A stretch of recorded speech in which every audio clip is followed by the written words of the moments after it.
নিজের ঘরের মাঠেই মূলত আক্রান্ত তৃণমূল। শুধুমাত্র তৃণমূল বলা ভুল, তৃণমূলের নেতা, শাসক দলের মন্ত্রী, রাজ্যের মন্ত্রী সিদ্দিকুল্লাহ চৌধুরীর কথা বলছি। কেননা তার কনভয়ে হামলা, আক্রান্ত হয়েছেন তিনি। এরপর ভয়াবহ বিস্ফোরক দাবি করছেন সিদ্দিকুল্লাহ বাবু। অঞ্চল একেবারে তাই। ঠিক গত বৃহস্পতিবার সিদ্দিকুল্লাহ চৌধুরী তিনি তার জায়গায় সরাসরি মন্তেশ্বরের তিনি একজন বিধায়ক, তিনি মন্ত্রীও, গ্রন্থাগার মন্ত্রী, তাকে ধরে রীতিমতো গো ব্যাক স্লোগান এবং তার সঙ্গে সঙ্গে তার কনভয়ে রীতিমতো আক্রমণ করা হয়েছে সরাসরি সেখানকারই কিছু সাধারণ মানুষের তরফ থেকে। এবার প্রশ্ন হচ্ছে, নিজের গড়ে কেন হঠাৎ করে এতটা রোষের সম্মুখীন হতে হলো সিদ্দিকুল্লাহ চৌধুরীকে? ঠিক এই বিষয় নিয়ে আগামী ইঙ্গিতে অনেকগুলো বিষয়ের দিকে আলোকপাত করবো। নমস্কার, আমি অঞ্চল, আপনারা দেখছেন ট্রাইব টিভি বাংলা। এই মুহূর্তে ঘড়ি কাটা ঠিক বিকেল 4:57, মানে আপনারা জানেন ইঙ্গিত। আমার সঙ্গে রয়েছে আমার সহকর্মী গৌরব। মূলত আজ সিদ্দিকুল্লাহ চৌধুরীর দিকে আমাদের নজর থাকবে এবং তার সঙ্গে সঙ্গে আনুষঙ্গিক বিষয়ের দিকেও আমরা নজর দেবো, কিন্তু তার আগে ছবিগুলো একবার আপনাদের সামনে একের পর এক রাখার চেষ্টা করছি, আরও বিশদে আলোচনা তারপরে দেখুন।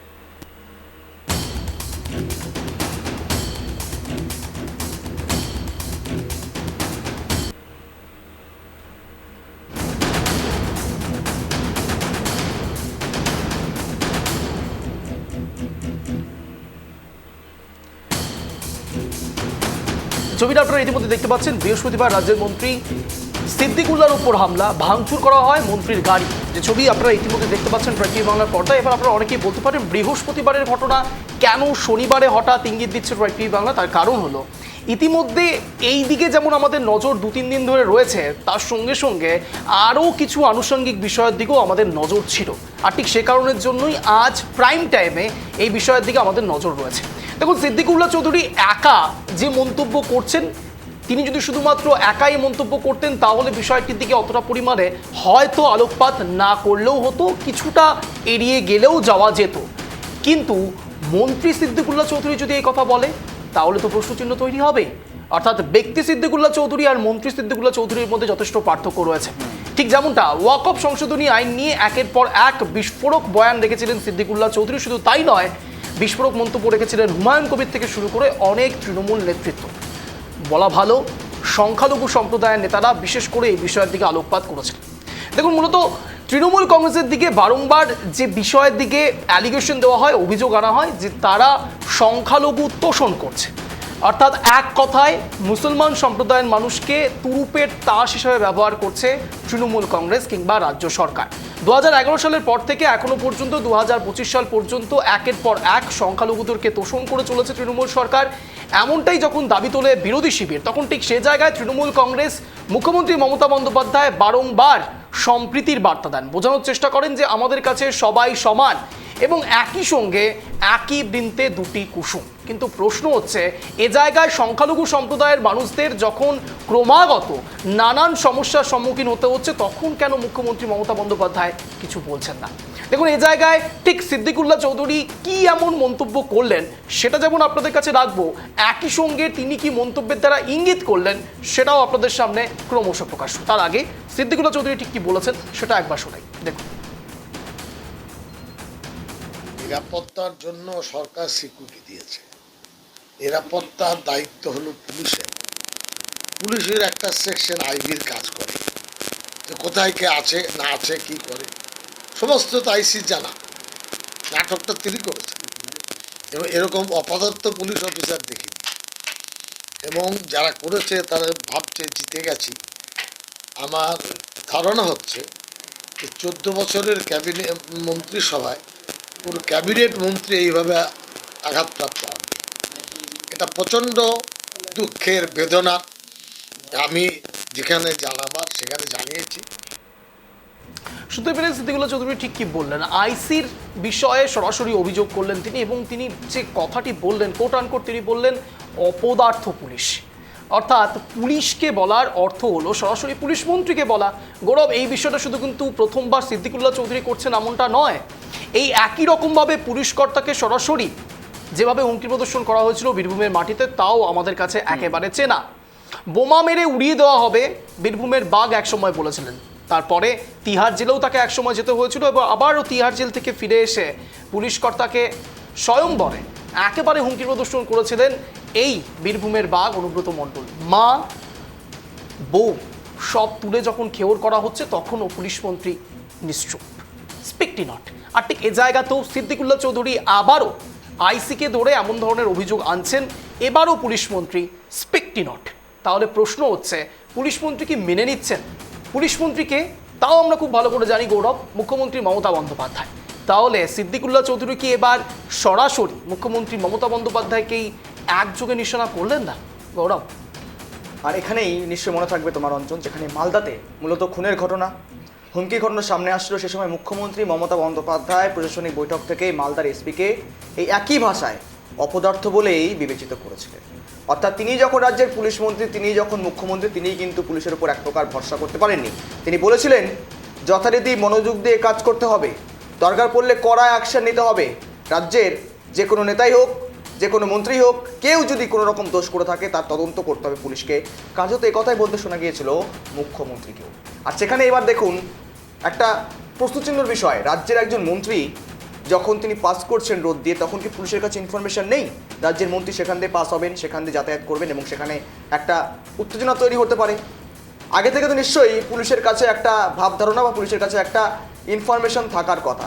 সেখানেই প্রশ্ন উঠছে, রাজ্যের মন্ত্রী যখন মন্তেশ্বর নিজের এলাকা দিয়ে পাস হচ্ছেন, তখন নিজের এলাকায় রীতিমতো সাধারণ মানুষ হোক, তৃণমূল কর্মী সমর্থক হোক, তাদের দ্বারা কেনই আক্রান্ত হতে হবে মন্ত্রীকে? প্রশ্ন সাধারণ পুলিশ কর্তার ওপর, প্রশ্ন মূলত সেই থানার অন্তর্গত রীতিমতো যারা রয়েছেন পুলিশের দায়িত্বে তাদের ওপর। আর সেখানে ঠিক সিদ্দিকুল্লাহ চৌধুরী অপদার্থ বলে বিবেচিত করলেন রাজ্যের পুলিশকে। পুলিশে ভরসা নেই সিদ্দিকুল্লাহ চৌধুরীরও, মন্ত্রীরও, গ্রন্থাগার মন্ত্রীরও। তিনি বলছেন রীতিমতো পুলিশ তাদের ভূমিকা সঠিকভাবে গ্রহণ করছেন না, আর যার জন্যই পুলিশকে তিনি জানিয়েছেন, অভিযোগ করেছেন, তারপর যদিও গ্রেপ্তারি হয়েছে। কিন্তু গ্রেপ্তারি হলেও প্রশ্ন তো থেকেই যাচ্ছে, রাজ্যের একজন মন্ত্রীকে কেন আক্রান্ত হতে হবে, তার কনভয়ে কেন বা হামলা চালানো হবে?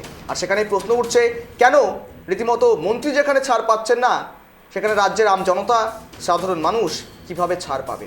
সেটা যে দলই হোক না কেন, বিজেপি হোক, তৃণমূল হোক, কংগ্রেস হোক, বাম হোক, রীতিমতো যে কোনো দলের থেকে বিক্ষোভ হতে পারে, আন্দোলন হতে পারে, ঢেল ছোড়াছুড়ি হতে পারে, কাদা ছোড়াছুড়ি হতে পারে। কিন্তু এখানে দাঁড়িয়ে মূলত সাধারণ মানুষের নিরাপত্তা কোথায়? রাজ্যের মন্ত্রী যখন সেফ অ্যান্ড সিকিউর নয়, এ দাবি আমরা নই, এ দাবি রাজ্যের মন্ত্রী সিদ্দিকুল্লাহ চৌধুরী করছেন।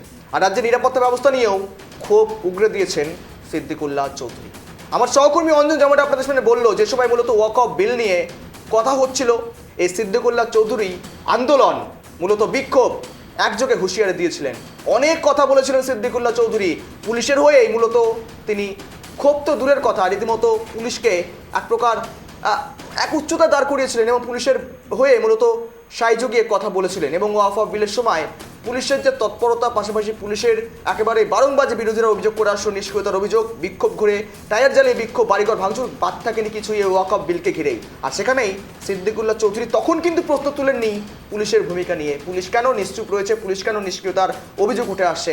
তখন মূলত পুলিশের বিরুদ্ধে আওয়াজ ওঠেনি সিদ্দিকুল্লাহ চৌধুরী। কিন্তু এই মুহূর্তে দাঁড়িয়ে সিদ্দিকুল্লাহ চৌধুরী নিজের ঘরেই যখন, নিজের গর্তেই যখন মূলত ভেঙে পড়েছেন, তখন কিন্তু আওয়াজ তুলছেন এই পুলিশের বিরুদ্ধে। দুদিন আগে যে পুলিশ সিদ্দিকুল্লাহর কাছে ভালো ছিল, দুদিন পর সেই পুলিশ সিদ্দিকুল্লাহর কাছে খারাপ হয়ে গেল। অঞ্চল গৌরব, যতই 2026 বিধানসভা নির্বাচন এগোচ্ছে, ততই যেন তৃণমূলের ভাঙন বারংবার প্রকাশ্যে সামনে আসছে।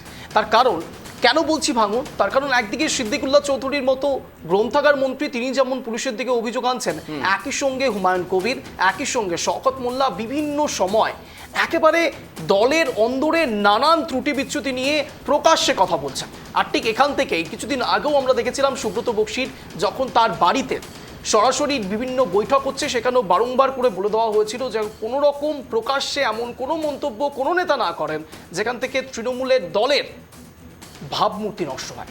কিন্তু ক্রমাগত যেভাবে ভাবমূর্তি নষ্ট করছে স্বয়ং হেভিওয়েট নেতারা, প্রশ্ন আসতে শুরু করছে তাহলে তৃণমূলের অন্দরে ঠিক কি চলছে? দল বড় হওয়ার জন্যই কি ক্রমাগত নিজেদের ভেতরের ফাটলগুলো প্রকাশ্যে আসছে? ঠিক যেমনটা অভিষেক বন্দ্যোপাধ্যায়, আপনাদের মনে থাকবে, বলেছিলেন যে অনেক বড় ঘর হয়ে গেলে, বাড়ি হয়ে গেলে সেখানে পরিবারের মধ্যে দর কষাকষি এবং অভিমানের জায়গা থেকেই যায়, এমনটাই বোঝানোর চেষ্টা করেছিল। কিন্তু অভিমান এমন পর্যায়ে চলে যাচ্ছে যেখানে প্রকাশ্যে সিদ্দিকুল্লাহ চৌধুরী সহ হুমায়ুন কবির সহ বিভিন্ন ক্ষেত্রে তারা বলছেন তৃণমূল কংগ্রেস ক্রমশই ক্ষয়িষ্ণু হচ্ছে। এটা কেন? ঠিক কি বলছেন সিদ্দিকুল্লাহ চৌধুরী, কি ভয়ঙ্কর অভিযোগের কথা তিনি তুলে ধরেছেন? এবং শুধু তাই নয়, সরাসরি দলকে কিভাবে হুমকি প্রদর্শন করছেন তিনি, সেটা একবার আপনাদের সামনে রাখছি, দেখুন। জমিয়তের ইউনিট আছে, 20 লক্ষ মেম্বার আছে, এটা খুব ক্লিয়ার ভাবে আমি বলে দিচ্ছি, যদি দল ব্যবস্থা না করে আগামী 10ই জুলাই কলকাতায় মহা মিছিল বের করে প্রতিবাদ করব, এটা আমি আজকে বলে দিলাম। আমরা মানতে পারবো না, তাতে দরকার হলে দল ছেড়ে দেব, আজকে বলে যাচ্ছি আমি। এই দলের পরোয়া নেই, টিএমসি কে স্বীকার করতে আমাদের অবদান ছাড়া টিএমসি আসতে পারতো না। জমিয়তের ইউনিট আছে, 20 লক্ষ মেম্বার আছে, এটা খুব ক্লিয়ার ভাবে আমি বলে দিচ্ছি, যদি দল ব্যবস্থা না করে আগামী 10ই জুলাই কলকাতায় মহা মিছিল বের করে প্রতিবাদ করব, এটা আমি আজকে বলে দিলাম। আমরা মানতে পারবো না, তাতে দরকার হলে দল ছেড়ে দেব, আজকে বলে যাচ্ছি আমি। এই দলের পরোয়া নেই, টিএমসি কে স্বীকার করতে আমাদের অবদান ছাড়া টিএমসি আসতে পারতো না। একসময় সরাসরি অভিযোগ উঠেছিল তৃণমূল কংগ্রেস দুধেল গাই হিসেবে ব্যবহার করছে একদল সম্প্রদায়। এটা আমরা বলছি না, সরাসরি বলা হয়েছে বিরোধী শিবিরের পক্ষ থেকে। প্রশ্ন হচ্ছে, যাদেরকে দুধেল গাই হিসেবে ব্যবহার করার চেষ্টা করেছে এতদিন ধরে তৃণমূল কংগ্রেস, অন্তত বিরোধীদের অভিযোগে, তারাই কি আজ একটু হলেও ক্ষমতা দেখানোর চেষ্টা করছে স্বয়ং তৃণমূল কংগ্রেসকে? কেন বলছি বলুন। সিদ্দিকুল্লাহ চৌধুরী তিনি সরাসরি বলে দিচ্ছেন যে দল ছেড়ে দেবেন, প্রয়োজনে দল ছেড়ে দেবেন। এত বড় কথা অন্তত একজন মন্ত্রীর থেকে, গ্রন্থাগার মন্ত্রীর থেকে এবং মন্তেশ্বরের বিধায়ক থেকে প্রশ্নটা এখানেই উঠতে শুরু করেছে। তাহলে তৃণমূল কংগ্রেসের রাশ ধীরে ধীরে ঢিলে হচ্ছে কি? আর ঠিক এখান থেকে হুমায়ুন কবির তিনি একসময় কি বক্তব্য রেখেছিলেন সেটাও একবার আপনাদের সামনে রাখি, আরও বেশি পরিষ্কার হবে, দেখুন। কিন্তু তাই বলে আমার জাতিকে আক্রমণ করবে আমি বলবো না। আমার কাছে আগে দল না, আগে আমার জাতি। আপনি লিখে দেন, আমি ওসব পরোয়া করি না। আমার জাতিকে অ্যাটাক করবে আর আমি শুভেন্দুকে ছেড়ে দেবো? কিন্তু তাই বলে আমার জাতিকে আক্রমণ করবে আমি বলবো না। আমার কাছে আগে দল না, আগে আমার জাতি। আপনি লিখে দেন, আমি ওসব পরোয়া করি না। আমার জাতিকে অ্যাটাক করবে আর আমি শুভেন্দুকে ছেড়ে দেবো?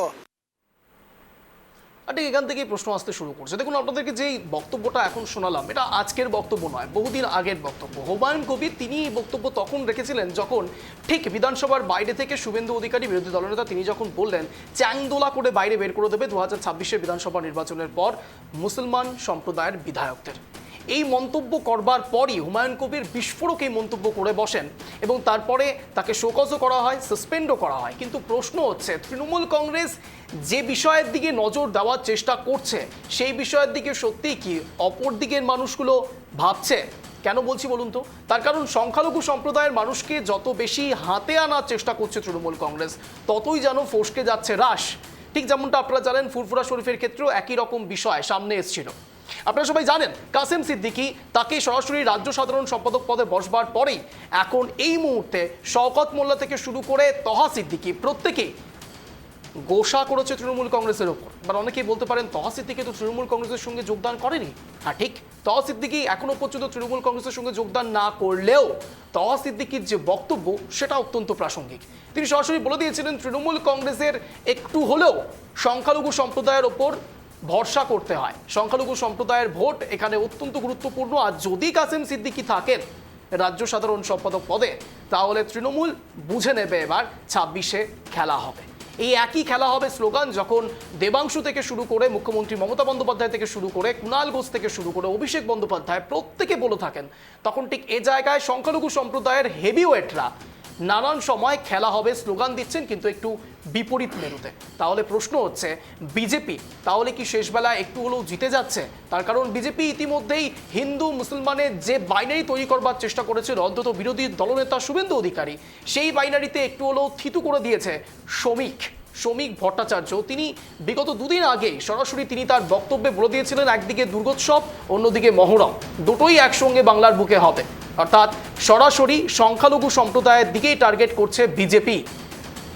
অর্থাৎ বাংলার ক্ষেত্রে ভোটের সমীকরণ সংখ্যালঘু সম্প্রদায়ের ওপর যে নির্ভর করে, সেই বিষয়টিকে ক্রমাগত ফ্লাকচুয়েট করবার চেষ্টা করছে বিভিন্ন শিবির। তৃণমূল কংগ্রেস এতদিন একচ্ছত্র অধিকার করে গিয়েছে সংখ্যালঘু সম্প্রদায়ের ওপর, এমনটা অভিযোগ তোলে বিরোধী শিবির। কিন্তু প্রশ্ন এবার অন্য জায়গাতে। সিপিআইএম, কংগ্রেস, আইএসএফ, এআইএমআইএম এবং তার সঙ্গে সঙ্গে এখন আরও বেশি দোষর হয়ে দাঁড়িয়েছে বিজেপি, যখন থেকে বলতে শুরু করেছে দুর্গোৎসব আর মহরম একসঙ্গে হবে। তাহলে কি এবার সংখ্যালঘু সম্প্রদায়ের ভোট বাক্স অন্য দিকে ফ্ল্যাকচুয়েট করতে শুরু করবে? যদি ফ্ল্যাকচুয়েট করে তাহলে এই সংখ্যালঘু সম্প্রদায়ের ভোট তৃণমূল কংগ্রেসের উপর ঠিক কি প্রভাব ফেলতে পারে 26 বিধানসভা নির্বাচনের আগে? গৌরব, একেবারে দেখুন, যেখানে রাজ্যের মন্ত্রী বলছেন দল মূলত আমার কাছে কোনো ইস্যু নয়, দলের জন্য পরোয়া করি না, দল অর্থাৎ পরোয়ার জায়গাতে নেই, অর্থাৎ কুচ পরোয়া নেই, দল কি ভাবলো না ভাবলো, তিনি একজন রাজ্যের মন্ত্রী, তিনি এ কথা বলছেন, প্রয়োজনে তিনি দল ছেড়ে দেবেন।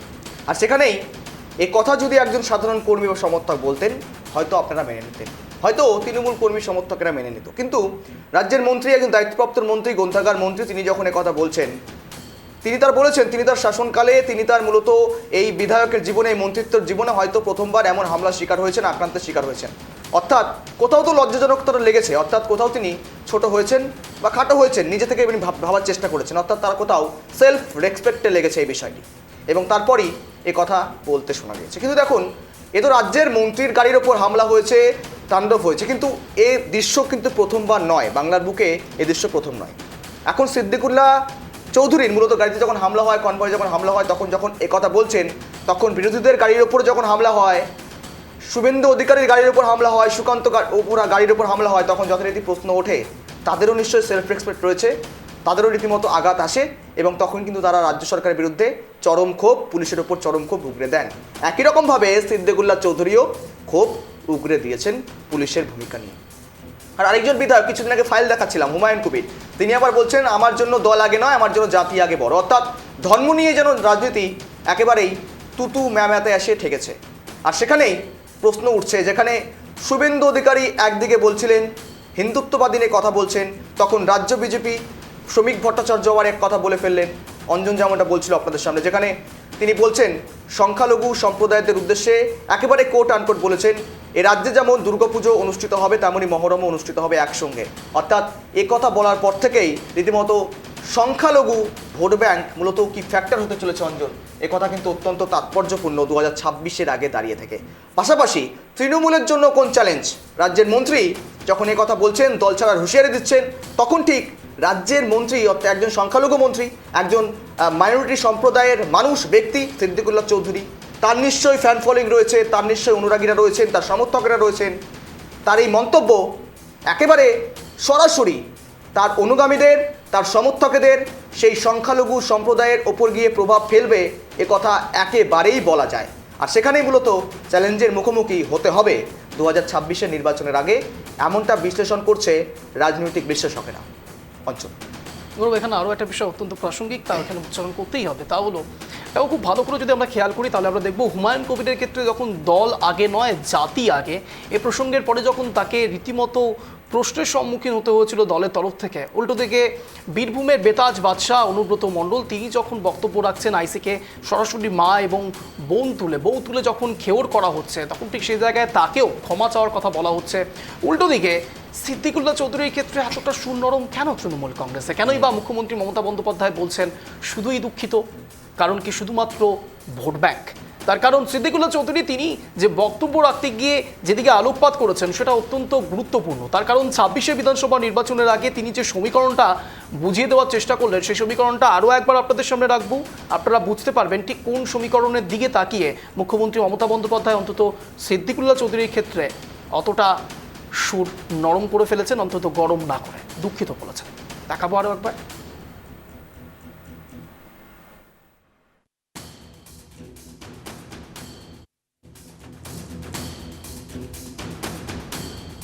জমিয়তের ইউনিট আছে, 20 লক্ষ মেম্বার আছে, এটা খুব ক্লিয়ার ভাবে আমি বলে দিচ্ছি, যদি দল ব্যবস্থা না করে আগামী 10ই জুলাই কলকাতায় মহা মিছিল বের করে প্রতিবাদ করব, এটা আমি আজকে বলে দিলাম।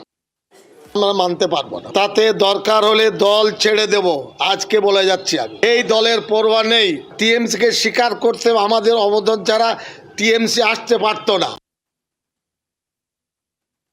জমিয়তের ইউনিট আছে, 20 লক্ষ মেম্বার আছে, এটা খুব ক্লিয়ার ভাবে আমি বলে দিচ্ছি, যদি দল ব্যবস্থা না করে আগামী 10ই জুলাই কলকাতায় মহা মিছিল বের করে প্রতিবাদ করব, এটা আমি আজকে বলে দিলাম। আমরা মানতে পারবো না, তাতে দরকার হলে দল ছেড়ে দেব, আজকে বলে যাচ্ছি। আমি এই দলের পরোয়া নেই। টিএমসিকে স্বীকার করতে আমাদের অবদান ছাড়া টিএমসি আসতে পারতো না। মমতা বন্দ্যোপাধ্যায় এতদিন ধরে সংখ্যালঘুদেরকে একটু হলেও মাথায় হাত বুলিয়ে রাখার চেষ্টা করেছিলেন, কিন্তু এখন সম্ভবত আর হাত বুলিয়ে রাখতে পারছেন না। অন্তত সিদ্দিকুল্লাহ চৌধুরীর বক্তব্যে তো ওটা একেবারে পরিষ্কার। তার কারণ তিনি সরাসরি হুমকি প্রদর্শন করে বলছেন 20 লক্ষ ভোটের কথা বলছেন, সরাসরি মেম্বারের কথা বলছেন সিদ্দিকুল্লাহ চৌধুরী। বুঝতেই পারছেন মুখ্যমন্ত্রী মমতা বন্দ্যোপাধ্যায় কেন দুঃখিত বলছেন, এবং তার সঙ্গে সঙ্গে তিনি এটাও বলেছেন সিদ্দিকুল্লাহ চৌধুরী তিনি দল ছেড়ে দেবেন প্রয়োজনে। এটাও হয়তো মুখ্যমন্ত্রী মমতা বন্দ্যোপাধ্যায়ের কাছে দুঃখিত হওয়ার আরও বড় কারণ। তার কারণ মন্ত্রী এবং আমলা এটা নিয়েই তো মূল জনতা। তার কারণ এই মুহূর্তে দাঁড়িয়ে মন্ত্রী আমলা সবাইকে যদি হাতে না রাখা যায়, তাহলে অন্তত জনসাধারণের জন্য, জনসাধারণের কাছে সেই বার্তাগুলো, উন্নয়নের বার্তা পৌঁছে দেওয়া আরও বেশি কঠিন হবে। অন্তত 26 বিধানসভা নির্বাচনের আগে তো কঠিন হবেই। আর ঠিক সে জায়গাতেই মুখ্যমন্ত্রী মমতা বন্দ্যোপাধ্যায়ের সুর নরম হচ্ছে ক্রমশই বিদ্রোহী সিদ্দিকুল্লাহর দিকে। এবার প্রশ্ন হচ্ছে, সংখ্যালঘুদের হারিয়ে যাওয়ার যে ভয়, সেই ভয় কি ক্রমাগত কোণঠাসা করে দিচ্ছে আরও বেশি তৃণমূল কংগ্রেসকে? তার কারণ এই মুহূর্তে দাঁড়িয়ে মাদ্রাসাগুলোর অবস্থা কতটা ভালো, সেই দিকেও আলোকপাত করা অত্যন্ত দরকারি। মাদ্রাসা থেকে ইতিমধ্যে বিভিন্ন রকম অভিযোগ আসছে যে তারা নাকি মিড ডে মিল পর্যন্ত বিভিন্ন সমস্যার সম্মুখীন হচ্ছে, সেখানেও দুর্নীতির প্রসঙ্গ চলে আসছে। বলছে কারা? মাদ্রাসার সেই সব কর্মীরা। আর ঠিক এখান থেকে প্রশ্ন আসতে শুরু করেছে, তাহলে কোন সংখ্যালঘু উন্নয়ন এতদিন ধরে মুখ্যমন্ত্রী মমতা বন্দ্যোপাধ্যায় করলেন? সত্যি কি উন্নয়নের কথা বলে উন্নয়নের পেছনে শুধুমাত্র প্রমোশন, অন্য কিচ্ছু নয়, বিজ্ঞাপনে মুখ ঢাকছে কি ক্রমাগতই মুখ্যমন্ত্রী মমতা বন্দ্যোপাধ্যায়ের? তার কারণ ইতিমধ্যে মাদ্রাসা থেকে শুরু করে, মন্ত্রী থেকে শুরু করে বিভিন্ন ক্ষেত্রে সংখ্যালঘু সম্প্রদায়ের নেতারা, অন্তত শীর্ষ নেতারা ক্রমশই যেন তাদের ভোল বদল করছেন, সুর বদল করছেন। 26 বিধানসভা নির্বাচনের আগে এটা কি প্রাসঙ্গিক নয়? ইঙ্গিতটা তো এখানেই। তার কারণ মুখ্যমন্ত্রী মমতা বন্দ্যোপাধ্যায় এতদিন পর্যন্ত যে রেশ টানার চেষ্টা করেছে তৃণমূল কংগ্রেসের দিকে, যে সংখ্যালঘু সম্প্রদায়ের দিকে তাদের নজর রয়েছে। ওয়াকফ সংশোধনী আইন নিয়ে যখন একের পর এক কথা উঠেছে, তখন মুখ্যমন্ত্রী মমতা বন্দ্যোপাধ্যায় বলেছে এই আইন কোনোভাবেই তিনি সমর্থন করেন না। তাহলে প্রশ্ন একটি জায়গাতেই, তা হলো এই মুহূর্তে দাঁড়িয়ে ওয়াকফ সংশোধনী আইন থেকে ঠিক কোন ধরনের সংখ্যালঘু সম্প্রদায়রা সব থেকে বেশি লাভবান হতেন? যা স্ট্যাটিস্টিক্স উঠে আসছে তাতে তো এটা একেবারে পরিষ্কার যে সংখ্যালঘু সম্প্রদায়ের মধ্যেও হয়তো 30-70 ভাগ হয়ে যাচ্ছে, অর্থাৎ 70% যারা এই উন্নয়নের শিকার হচ্ছেনই না, অর্থাৎ 70% মানুষ সেই সব সংখ্যালঘু মানুষ যারা হয়তো কোনো রকম উন্নয়ন পাচ্ছেন না, শুধুমাত্র 30%-এর কাছে এই সবটা কুক্ষিগত হয়ে যাচ্ছে। আর কি সেজন্যই এবার এই 70% সংখ্যালঘুদেরকে যারা বাঁচিয়ে রাখতেন তাদেরকেই মন ভোলানোর জন্য দুঃখিত শব্দটা ব্যবহার করতে হচ্ছে মুখ্যমন্ত্রী মমতা বন্দ্যোপাধ্যায়কে। দেখুন, একটা বিষয় এখানে অত্যন্ত গুরুত্বপূর্ণ, তা হলো রাজ্যের মন্ত্রীর নিরাপত্তা। সে কোনো যে কেউ হতে পারে, সংখ্যালঘু সম্প্রদায়ের হতে পারেন, সংখ্যাগুরু সম্প্রদায়ের হতে পারেন, এসবের মধ্যে আমরা যাচ্ছি না। মূল প্রশ্ন একটি জায়গাতে, নিরাপত্তা। যে জায়গায় রাজ্যে বারংবার করে নারী নিরাপত্তা নিয়ে প্রশ্ন ওঠে, যে রাজ্যে বারংবার করে সাধারণ মানুষের নিরাপত্তা নিয়ে প্রশ্ন ওঠে, তখন তারা বারংবার পুলিশের দ্বারস্থ হলে পুলিশকে বারংবার ফোন করলেও অনেক সময় পাওয়া যায় না, কিংবা পুলিশই হয়তো রক্ষক হয়ে ভক্ষকের ভূমিকা পালন করে। প্রশ্ন হচ্ছে এবার মন্ত্রীর। ভাবুন তো, এক মন্ত্রী তিনি যদি নিরাপত্তার কথা বলেন, তাহলে সাধারণ মানুষ কোথায় যাবেন? একজন মন্ত্রী তিনি বলছেন তার নিরাপত্তা নেই, তাহলে সাধারণ মানুষের নিরাপত্তা কোথায়? একজন মন্ত্রী তিনি তার কনভয় করে যাচ্ছেন এবং সেই কনভয়ে এইভাবে হামলা হচ্ছে, তাহলে সাধারণ মানুষের নিরাপত্তা কোথায়? অর্থাৎ এই জায়গা থেকে সরাসরি সিদ্দিকুল্লাহ চৌধুরী যেমন একদিকে যোগ করছেন, একই রকমভাবে সাধারণ মানুষেরও প্রশ্নবাণ ততই বাড়ছে। 26 বিধানসভা নির্বাচনের আগে এতদিন পর্যন্ত তৃণমূল কংগ্রেস বারংবার বিরোধী শিবিরকে নানান যোগে আক্রমণ করবার চেষ্টা করেছেন যে নিরাপত্তা রয়েছে বাংলায়, এবং বারংবার যে কথা বলা হচ্ছে তৃণমূল কংগ্রেসের পক্ষ থেকে, তা হলো এনসিআরবি রিপোর্ট।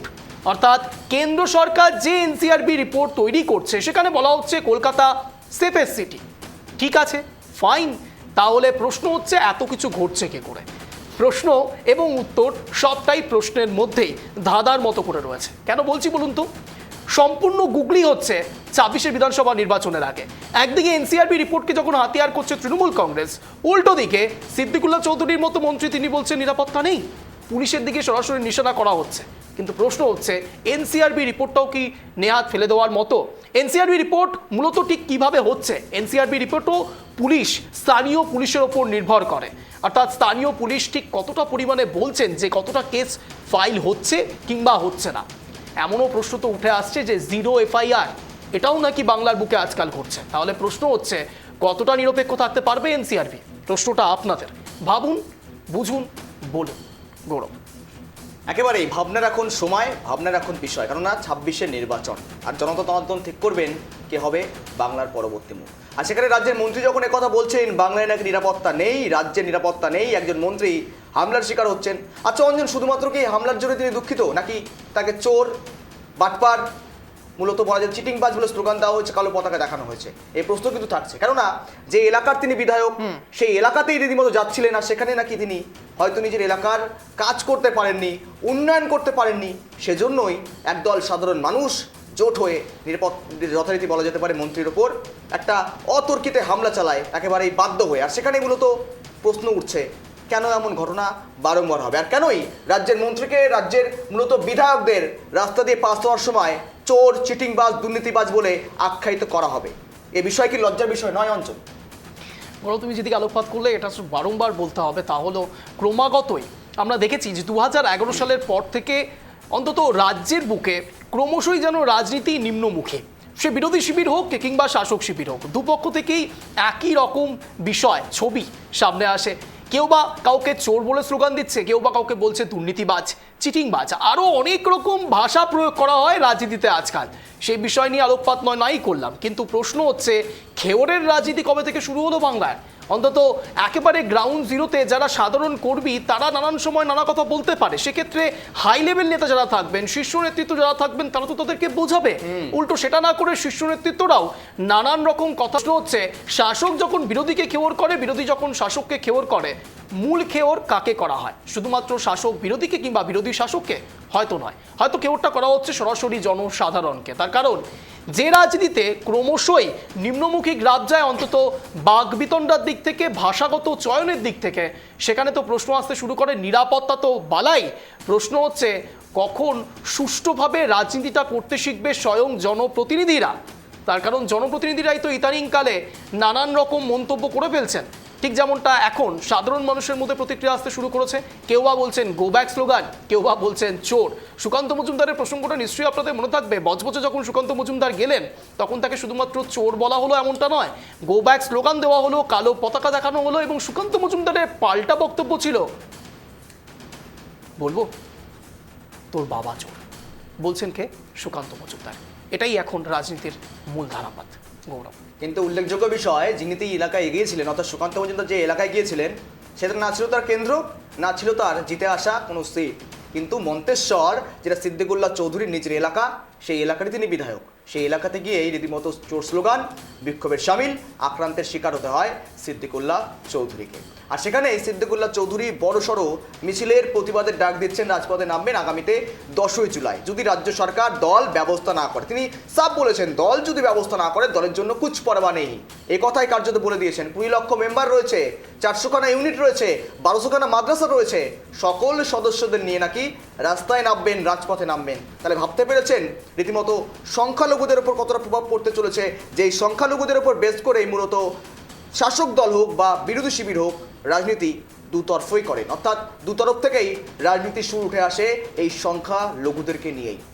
সেটা শাসক দল মানুক চে না মানুক, সেটা বিজেপি মানুক চে না মানুক, অবশ্যই সংখ্যালঘুদের নিয়ে রাজনীতি, তোষণের রাজনীতি এ বাংলায় দৃশ্যমান।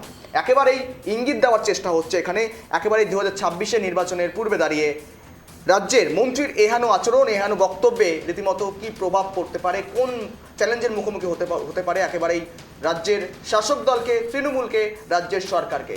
আর পরিবর্তনের কৌশলগত দিকগুলো লক্ষ্য করতে গেলে মূলত সিদ্দিকুল্লাহ চৌধুরী বারংবার যে কথা বলছেন, 20 লক্ষ মেম্বারের কথা বারবার টেনে আনছেন, মাদ্রাসার কথা টেনে আনছেন, আরও বিষয় বলেছেন। তিনি নিজের যারা আক্রমণ করেছেন, যারা হামলা চালিয়েছে, তাদেরকে দলীয় গুন্ডা বলেও আখ্যা দিয়েছেন।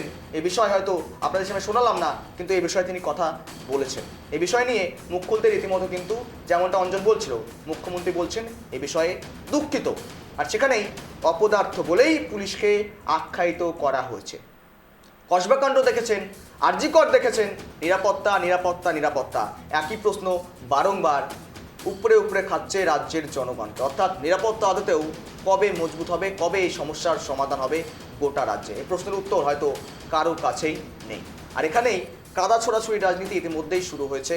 আবার কেউ কেউ বলছেন এটা বিরোধীদের চক্রান্ত, অর্থাৎ এই সিদ্দিকুল্লার গাড়ির উপর হামলা কেউ কেউ বলছেন বিরোধীদের চক্রান্ত, আবার সিদ্দিকুল্লাহ নিজেই বলছেন না, দলের কর্মী সমর্থকেরাই এই হামলা চালিয়েছে, কিছু সাধারণ মানুষও ছিল তার মধ্যে, এটা যুক্ত হয়ে এক প্রকার এমন কাজ করেছে। আর সেখানেই রাজনৈতিক বিশেষজ্ঞদের মতে একজন সংখ্যালঘু সম্প্রদায়ের নেতা, রাজ্যের মন্ত্রী, তিনি যখন এহেন মন্তব্য করছেন, অর্থাৎ সংখ্যালঘুদের ওপর একটা যে প্রভাব পড়বে না এ কথা কিন্তু অস্বীকার করা যায় না। আর বৃহস্পতিবারে রাজ্যের মন্ত্রী সিদ্দিকুল্লার ওপর হামলার ঘটনায় আগামী 10ই জুলাই মহাপ্রতিবাদ মিছিল, মহামিছিলের ডাক দিলেন সিদ্দিকুল্লাহ চৌধুরী। এমনটাই একেবারেই বলা যেতে পারে। আগামীতে এখন দল কি পদক্ষেপ গ্রহণ করে এবং দল রীতিমতো মন্ত্রীকে কি নির্দেশ দেয়, আবারও মন্ত্রী রীতিমতো সাংবাদিকদের মুখোমুখি হয়ে পরবর্তী বিষয়গুলো আলোকপাত করবেন কিনা এ কথা হয়তো সময় বলবে। কিন্তু তার আগে ইতিমধ্যে যে কথা বলে ফেলেছেন তা হয়তো দলের জন্য চাপের কারণ হয়ে দাঁড়িয়েছে। নিশ্চয়ই অঞ্চল গৌরব, যদি সিদ্দিকুল্লাহ চৌধুরীর মন্তব্যকে একটু আতশ কাচের নিচে ফেলা যায় তাহলে একটা জিনিস তুমি খুব ভালো করে লক্ষ্য করে দেখবে, এই মুহূর্তে দাঁড়িয়ে সিদ্দিকুল্লাহ চৌধুরীর বলার কিছু নেই। কেন বলছি বলার কিছু নেই? দলীয় গুন্ডা ছাড়া আর বলার কিছু থাকে না। এই জন্যই, তার কারণ উভয় সংকটে পড়েছেন সিদ্দিকুল্লাহ চৌধুরী। ঠিক যেমনটা উভয় সংকটে পড়েছে তৃণমূল কংগ্রেস, সুপ্রিমো মমতা বন্দ্যোপাধ্যায়, একই রকমভাবে উভয় সংকটে পড়েছে সিদ্দিকুল্লাহ চৌধুরী। কেন বলছি? তার কারণ সিদ্দিকুল্লাহ চৌধুরী দলীয় গুন্ডা বলছেন এই কারণের জন্য, তার কারণ এটা তার এলাকা। যদি কোনো কারণে বিরোধী শিবিরের দিকে তিনি নিশানা করেন তাহলে তো প্রশ্ন আসতে শুরু করবে যে তার নিজের জায়গাতেই তার কোনো কন্ট্রোল নেই, বিরোধী শিবির এসে তাদের উপর হামলা করছে, এটা তো তার কাছে যথেষ্ট অগ্রহণযোগ্যতার একটি জায়গা তৈরি হবে। ঠিক সে কারণের জন্যই তিনি দলীয় গুন্ডা বলছেন। আবার অন্যদিকে যখন তিনি বলছেন যে সরাসরি যদি এবার নিজেদের দলকে সরাসরি পুরোপুরি ডিফেন্ড না করেন তাহলে এটাও তিনি খুব ভালো করে জানেন যে তাহলে তার এই মন্ত্রিত্ব পদ এবং তার সঙ্গে সঙ্গে উন্নয়ন সব কিছুই তো প্রশ্নের সম্মুখীন হয়ে যাবে। এবার প্রশ্ন হচ্ছে, এই উভয় সংকট পরিস্থিতিতে যখন সিদ্দিকুল্লাহ চৌধুরী পড়েছেন তখন ভাবছেন একা বেগে আমি কেন পড়ব, দলকেও ফেলি, ঠিক যেমনটা দল এই মুহূর্তে পড়েছে। মুখ্যমন্ত্রী মমতা বন্দ্যোপাধ্যায় না পারছেন সিদ্দিকুল্লাহ চৌধুরীকে ছাড়তে, না পারছে ধরতে। তার কারণ অবশেষে শেষ কথাটা বলছে সংখ্যালঘু ভোট ব্যাংক।